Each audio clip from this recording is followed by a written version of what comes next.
Everyone, how are you? Saya harap semua orang sihat dan bertambah sihat. Hari ini kita akan sambung dengan tajuk 6.3 bermula dengan muka surat 52 iaitu ancaman komunis dan pengisytiharan darurat. Masih lagi di dalam tajuk bab 6, ancaman komunis dan pengisytiharan darurat. Dalam episod yang lepas kita telah melihat bagaimana komunis telah melakukan serangan terhadap pasukan keselamatan sehingga British terpaksa mengisytiharkan darurat pada berperingkat-peringkat dan pada 18 Jun 1948 undang-undang ini dikuatkuasakan di seluruh tanah Melayu. Jadi beberapa langkah telah diambil Langkah yang pertama adalah melalui penguatkuasaan undang-undang. Terdapat 6 cara yang telah diambil oleh British untuk melaksanakan penguatkuasaan undang-undang. Cara yang pertama adalah dengan menahan sesiapa sahaja yang disyaki membantu komunis tanpa perbicaraan. Jadi jika ditangkap, mereka tak akan bicara, mereka akan terus hukum. Yang kedua, mengenakan hukuman berat kepada sesiapa yang membantu komunis. Kalau kita bagi bantuan makanan atau apa-apa juga keperluan yang diminta oleh komunis, kita akan dikenakan hukuman berat. Yang ketiga, mengetatkan undang-undang senjata api di mana hukuman mati akan dikenakan jika membawa senjata api dan bahan letupan. Ini bagi mengelakkan bantuan diberikan kepada komunis. Dan yang keempat adalah menggeledah rumah kediaman, memagar kampung, mengadakan perintah berkurung, mewujudkan kampung baru dan memindahkan serta menempatkan penduduk. Menggeledah rumah ni maksudnya dia datang ke rumah-rumah, dia ambush sahaja, dia siasat kalau ada komunis itu bersembunyi di dalam rumah kita ataupun tidak. Kemudian memagar kampung macam di kawasan Ampang kita boleh lihat kawasan perkampungan Cina yang telah dipagar sampai hari ini masih ada. Mengadakan perintah berkurung. Sekarang awak dah alamilah perintah berkurung. Saya hanya alami dahulu sekejap masa saya kecil. Sekarang awak mengalaminya dalam perintah berkurung PKP dan PKB. Sekarang awak dah merasa. Tapi zaman saya dulu tak adalah handphone yang mana kita boleh menghilangkan rasa bosan. Kita dulu televisyen pun tak ada. Sekarang ni ada pelbagai kemudahan. Tentu awak akan lebih selesa lagi lah walaupun diarahkan perintah berkurung. Mewujudkan kampung baru, disusun semula lah kampung-kampung ni. Mereka diminta pindah dan ditempatkan di kampung-kampung baru dengan memindahkan penduduk. Langkah yang kelima adalah mengharamkan Parti Komunis Melaya dan parti-parti politik yang berfahaman radikal. Antaranya ialah AWAS, iaitu Angkatan Wanita Sedar, Ikatan Pembela Tanah Air PETA, Pemuda Radikal Melayu PERAM, Parti Kebangsaan Melayu Muda PKMM dan Hizbul Muslimin. Jadi parti-parti yang dianggap radikal bagi British, mereka akan haramkan. Baik. Yang akhir sekali ialah menangkap pemimpin radikal seperti Ahmad Bustamam, Ishak Haji Muhammad, Abu Bakar Bakir dan Khatijah Siddiq. Jadi mana-mana pemimpin daripada pertubuhan yang dianggap radikal akan ditangkap. Baik, selain daripada menguatkuasakan undang-undang darurat, kita dapati British juga telah cuba mengambil langkah yang kedua untuk menangani ancaman komunis dengan melakukan pemerkasaan pasukan keselamatan. Apa yang dipahamkan dengan memperkasakan atau pemerkasaan pasukan keselamatan? Pemerkasaan pasukan keselamatan ini bermaksud memperkuatkan lagi pasukan keselamatan. Jadi kita lihat antara pasukan keselamatan yang telah dibentuk adalah seperti pasukan polis, pasukan tentera dan sukarelawan.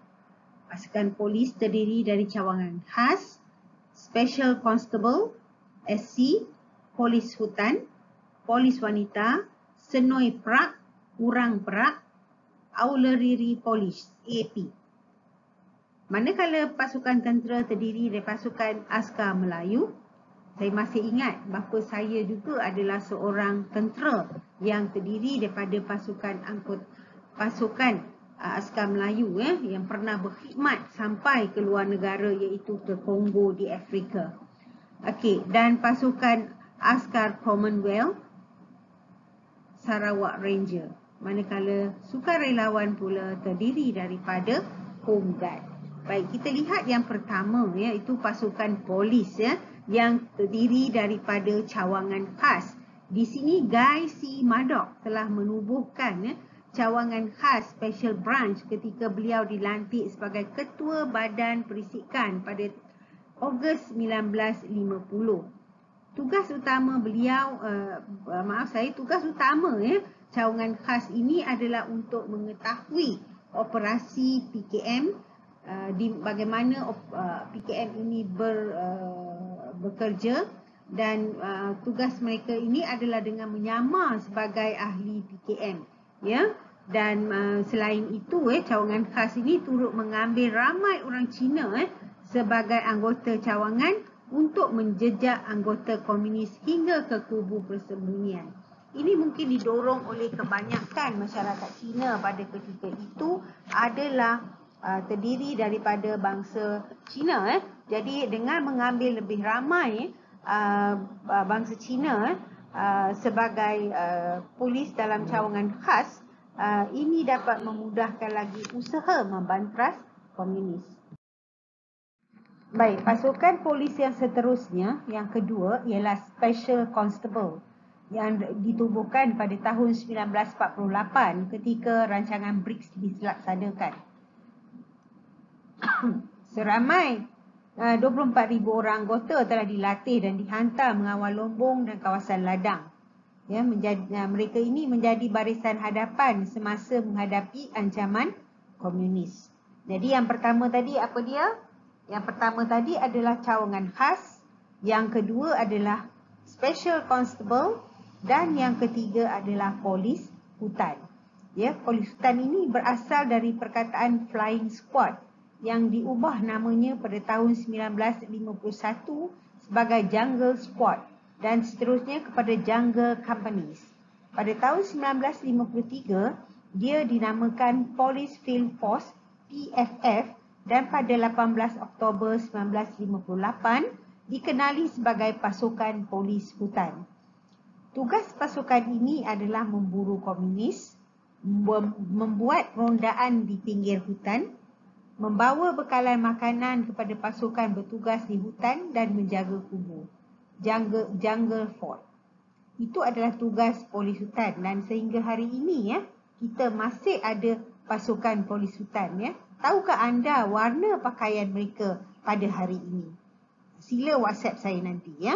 Baik, pasukan polis wanita pula adalah jenis anggota polis yang keempat yang ditubuhkan. Ingat balik yang pertama tadi adalah cawangan khas, yang kedua Special Constable, yang ketiga polis hutan, dan yang keempat ialah polis wanita. Polis wanita ini telah ditubuhkan pada bulan Ogos 1955. Barbara D.R. Wentworth merupakan pegawai polis wanita yang pertama. Dan beliau telah ditugaskan untuk melatih anggota baharu dan menyusun pasukan anggota polis. Jika anda ada buku teks, boleh lihat di muka surat 53 untuk melihat anggota polis wanita. Adakah hari ini anggota polis wanita masih ada? Anda saja yang boleh menjawabnya. Okey. Baiklah, anggota polis yang seterusnya ialah Senoi Perak, atau juga dikenali sebagai Urang Perang. Urang Perang ini adalah dari perkataan atau bahasa Semai, Urang Perang atau Senoi Perak. Pada tahun 1956 ia dikenali sebagai Senoi Perak atau Urang Perang. Baik, Dia ditugaskan untuk mengesan tempat persembunyian komunis di dalam hutan. Anggotanya terdiri pada orang asli suku Senoi, Semai dan Temuan. Ya, mereka ini lebih dikenali sebagai The Silent Killer. Okey. Jadi kalau anda ada buku teks, anda boleh lihat di buku surat 154 gambar pasukan polis Senai Prague ni. Seterusnya adalah Auxiliary Police. Pada Disember 1948, terdapat 17,000 anggota pasukan ini di mana mereka ditugaskan untuk mempertahankan kawasan bandar dan kampung serta membantu polis.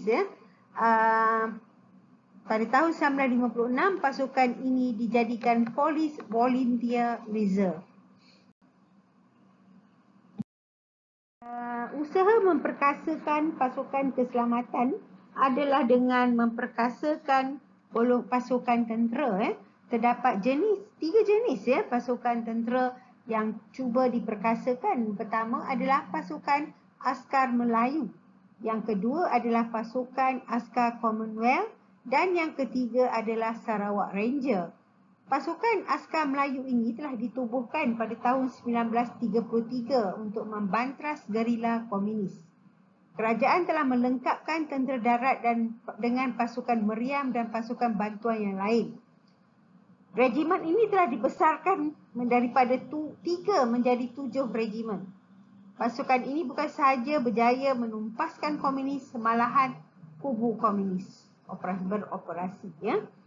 Pasukan tentera yang kedua adalah pasukan askar Commonwealth.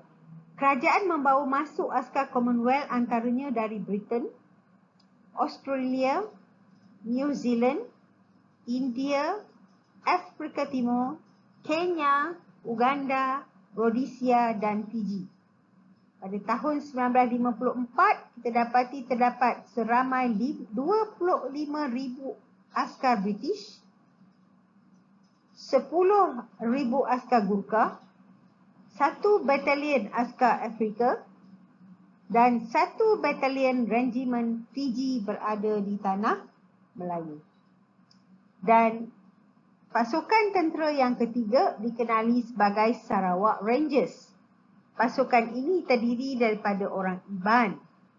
Mereka ditugaskan untuk menjejak persembunyian komunis di hutan kerana pasukan Sarawak Rangers ini mahir dalam selok-belok di hutan. Mereka telah menggunakan slogan kata agi hidup, agi ngelaban, yang membawa maksud selagi hidup, selagi melawan. Banyak kem dan markas komunis berjaya dimusnahkan oleh pasukan Sarawak Rangers ini. Gambar tentang Sarawak Rangers ini boleh kita lihat di dalam buku teks juga. Okey. Perkasakan pasukan keselamatan, kita dapati British telah memperkenalkan juga pasukan keselamatan yang dikenali sebagai sukarelawan. Pasukan sukarelawan ini merupakan pasukan pengawal kampung yang bertugas untuk menyekat bekalan makanan dan ubat-ubatan daripada jatuh ke tangan komunis. Kadang-kadang penduduk ni bukan dia nak bagi sangat, tetapi bila komunis ni datang dan ugut mereka terpaksa berilah makanan dan ubat-ubatan walaupun bukan dengan kerelaan mereka. Anggota ini telah diberi latihan ketenteraan untuk mengawal kampung dan pekan. Pada Julai 1951, terdapat 79,000 anggota pasukan 79,000 anggota di Persekutuan Tanah Melayu dan mereka berjaya mengamankan kampung, melindungi pekerja lombong bijih daripada serangan komunis. Kita boleh lihat gambar tentang sukarelawan ini di dalam buku teks. Masihkah wujud anggota sukarelawan? Sila PM saya. Dan gambar ini di mana Home Guard mereka mempunyai senjata. Mereka juga mempunyai macam kad kad dengan gambar mereka di atas tu. dan mereka juga berperanan menjaga daripada ancaman komunis.